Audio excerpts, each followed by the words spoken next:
یہ جو صورت ہے اس کو یہ بھی کہا جاتا ہے کہ سورہ البقرہ جو ہے وہ ڈیٹیلڈ ایکسپلینیشن ہے، کہ جو سورہ فاتحہ میں ہم نے پڑھا نا اس میں تو خلاصہ تھا، تو اس کی تفصیلی ایکسپلینیشن جو ہے وہ سورہ البقرہ میں ملتی ہے، ٹھیک ہے۔ اس کے علاوہ اس کا نام، ایک نام زہرا بھی ہے جس کا مطلب روشنی ہے، ٹھیک ہے۔ وہ نبی صلی اللہ علیہ وسلم کی حدیث سے بھی اس کا پتہ چلتا ہے کہ دو صورتیں جنہیں کہ الزہرا وین کہا گیا ہے، کہ دو دو روشنیاں یا دو نور، ان کو سورہ ال عمران اور سورہ البقرہ کو کہا گیا ہے کہ یہ دونوں پڑھا کرو، کیونکہ یہ قیامت کے دن جو ہے اپنے پڑھنے والے کے اوپر سایہ کریں گی، اور اس کے لیے اللہ تعالیٰ سے جھگڑا کریں گی، لڑائی کریں گی کہ جو ہے نا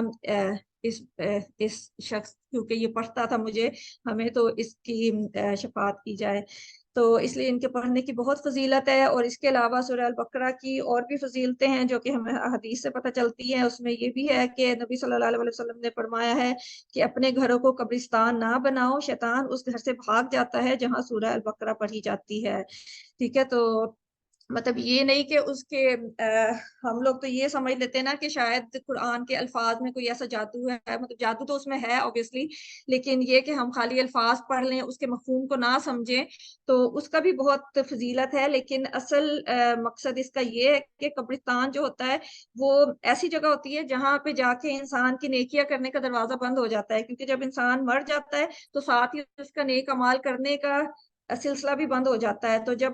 کہا جا رہا ہے کہ اپنے گھروں کو قبرستان نہ بناؤ، تو اس کا مطلب ہے کہ اپنے گھروں کو ایسا نہ بناؤ کہ جن میں نیک کام کرنے ہونے بند ہو گئے ہوں، کہ جن میں سے خیر نکلنی بند ہو گئی ہو۔ تو کیونکہ جب سورہ بقرہ ہم پڑھتے ہیں، اس کے مفہوم کو، اس کے معنی کو سمجھ کے پڑھتے ہیں، تو ہمیں پتہ چلتا ہے کہ ہمیں کیا کیا کام کرنے ہیں اچھی زندگی، کامیاب زندگی گزارنے کے لیے۔ تو جب ہم اس کو سمجھیں گے اور اس پہ عمل کریں گے تو obviously ہماری طرف سے خیر کے کام جو ہیں وہ زیادہ ہوں گے، اور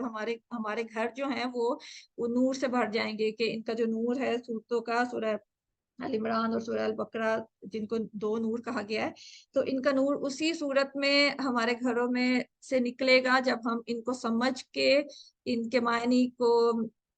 سمجھ کے جو ہمیں کرنے کے کام اس میں کہا جا رہا ہے وہ کرنے شروع کریں، اور جو ہے اس کے مطابق اپنی زندگیوں کو بدلیں، تو پھر ہی جو ہے ہم اس کے نور سے صحیح معنوں میں فائدہ اٹھا سکتے ہیں۔ تو انشاءاللہ تعالی ہماری کوشش یہی ہے کہ ہم ان کو سمجھ سکیں تاکہ ہم صحیح معنوں میں اپنے گھروں کو قبرستان بنانے سے بچا سکیں، ٹھیک ہے انشاءاللہ تعالی۔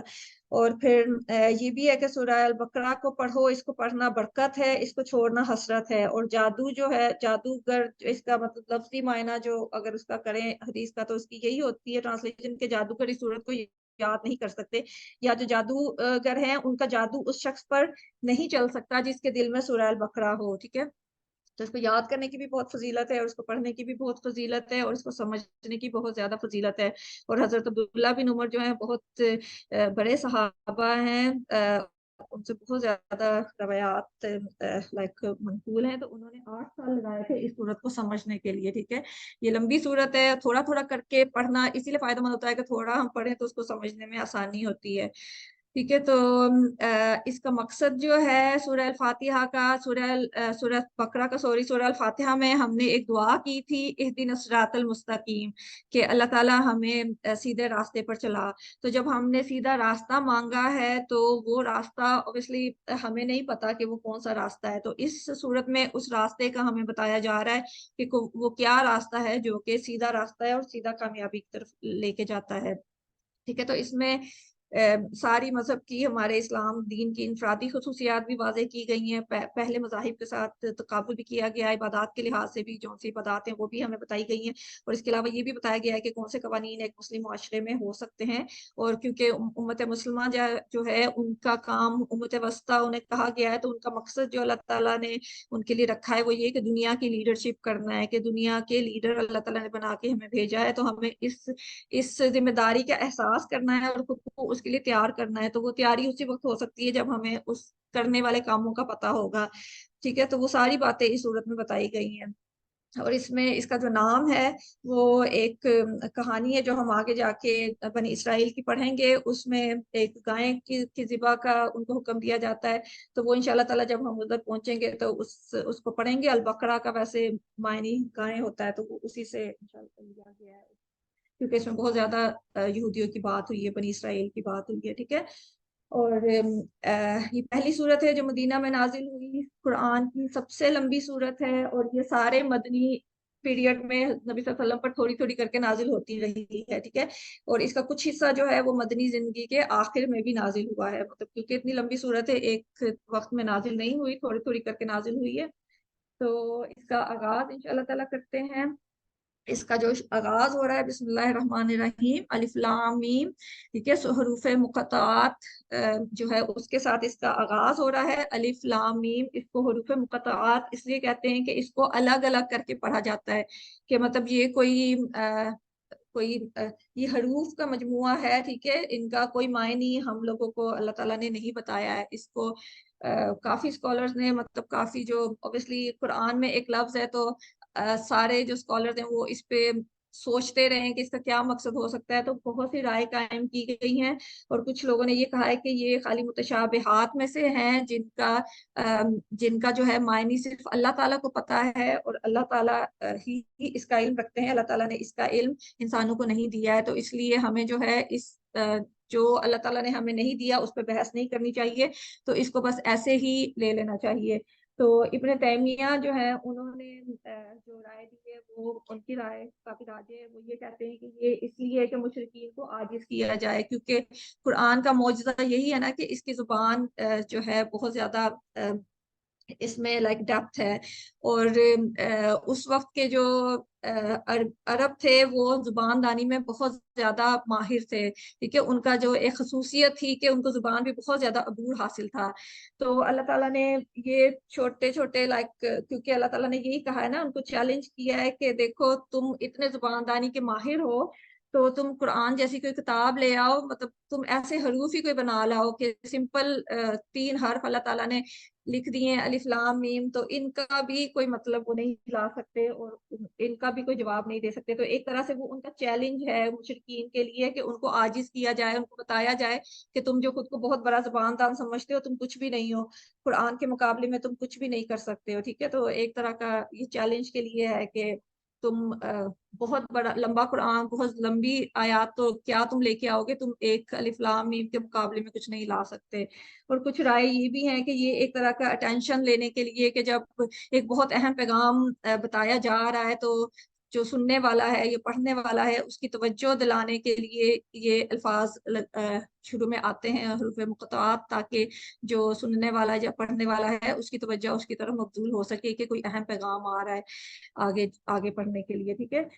تو اس کے بعد ذالک الکتاب لا ریب فیہ، ذالکہ کا پہلے بھی ہم کر چکے ہیں معنی. ذالک کا اسم اشارہ بعید ہے، ٹھیک ہے. اس کا معنی تو وہ کا ہوتا ہے، لیکن یہاں پہ اس کا معنی یہ کیا گیا ہے کیونکہ عربی زبان میں یہ اسلوب ہے کہ کسی چیز کی بلندی کو واضح کرنا ہو، کسی چیز کی برتری کو واضح کرنا ہو تو حاضہ کی بجائے ذالکہ استعمال کیا جاتا ہے، ٹھیک ہے. ذالکہ کی یہ کی بجائے جو ہے نا وہ کا صیغہ استعمال کیا جاتا ہے. تو یہ اس بات کا اظہار ہوتا ہے کہ یہ چیز جس کا ذکر ہو رہا ہے یہ بہت بلندی پر ہے، بہت زیادہ عظیم چیز ہے، بہت بڑی چیز ہے، ٹھیک ہے. اور قرآن الحمدللہ ہمیں سب کو پتا ہے کہ اللہ تعالیٰ کی طرف سے آسمان سے آیا، بہت بلندی سے آیا ہے، اور ویسے بھی لوح محفوظ میں جو کتاب موجود ہے وہ بلندی پر ہے. تو اور ہم بھی قرآن کو اس کی رسپیکٹ کے لیے ہم اس کو اوپر ہی رکھتے ہیں کہ اس کو بلندی پہ ہی رکھا جاتا ہے اس کی تعظیم کی وجہ سے. تو اس لیے قرآن کی تعظیم کی وجہ سے یہ ذالکہ یہاں پہ استعمال ہوا ہے اور اس کا معنی یہ کیا جاتا ہے اور یہ تعظیم کے لیے ہے، ٹھیک ہے. ویسے جو ہے ذا جو ہے اس کا مطلب اسم اشارہ ہے، اس کا مطلب وہ ہوتا ہے. لام جو ہے وہ دور کے لیے، ٹھیک ہے. یہ بھی 3 لفظ ہے نا، ذا لام اور کاف جو ہے مخاطب کے لیے، ٹھیک ہے. تو ذالکہ یہ پورا لفظ مل کے اسم اشارہ بعید اسے کہتے ہیں اور اس کا مطلب وہ ہوتا ہے، ٹھیک ہے. اور اس کے بعد جو ہے ذالک الکتاب، الکتاب کتاب جو ہوتی ہے کوئی بھی لکھی ہوئی چیز، اور جب ال لگ جاتا ہے تو اس کا معنی ہوتا ہے کہ یہ کوئی خاص کتاب ہے، کوئی عام کتاب نہیں ہے، کیونکہ اس کے شروع میں ال لگا ہوا ہے. تو الکتاب جو ہے وہ قرآن کریم ہے، کیونکہ قرآن کریم بہت زیادہ خاص کتاب ہے، اللہ تعالیٰ کی بھیجی ہوئی کتاب ہے، تو اس لیے اس کا کوئی مقابلہ نہیں ہے، ٹھیک ہے. الکتاب اس لیے، اور کتاب لکھی ہوئی چیز ہے، یہ بھی اس کا معجزہ ہے کہ جب اللہ تعالیٰ نے قرآن کو بھیجا تھا تو وہ لکھی ہوئی صورت میں نہیں بھیجا گیا تھا، وہ نبی صلی اللہ علیہ وسلم کو سنوایا جاتا تھا. اور نبی صلی اللہ علیہ وسلم کے زمانے میں بھی زیادہ تر لوگ اس کو زبانی یاد کرتے تھے، اور کچھ